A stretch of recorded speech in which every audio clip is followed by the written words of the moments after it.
Isabel Reckson, and I'm a pediatric dietitian at NewYork-Presbyterian, Weill Cornell Medicine.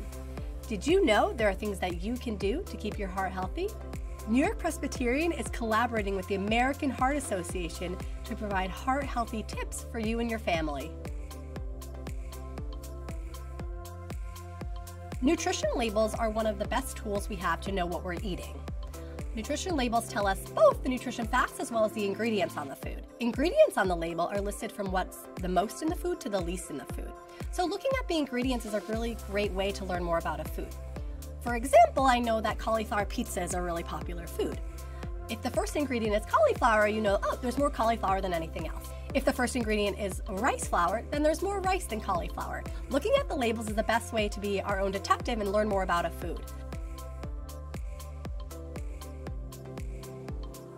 Too much sodium can lead to higher blood pressure and issues with our heart down the road. So we do want to be mindful about the total amount, especially since when we eat out, we're going to get most of our salt that way and we don't have as much control. When we are cooking and we're grocery shopping, we have more control over what goes in our kitchen and what's being served on our plates. Too much sodium can build up and cause issues with our heart health and high blood pressure down the road. So choosing lower sodium products and being mindful about total intake is an important way to support our heart health.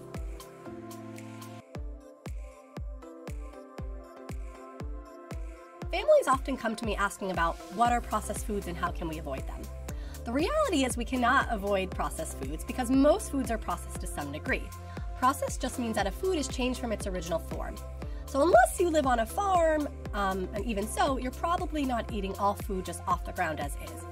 However, there's different levels of processing. We have foods that are minimally processed up to foods that are ultra processed. Ultra processed foods are foods that have different additives in them that keep them fresh, give them different texture and different tastes. These are the foods we generally want to limit. One way is if you look at the ingredients and you see a lot of ingredients that you can't find in your kitchen or at the grocery store, or things we might not be able to pronounce, that's a sign that a food is likely more ultra processed. So looking at those ingredients is a helpful way to get a sense of how processed a food really is.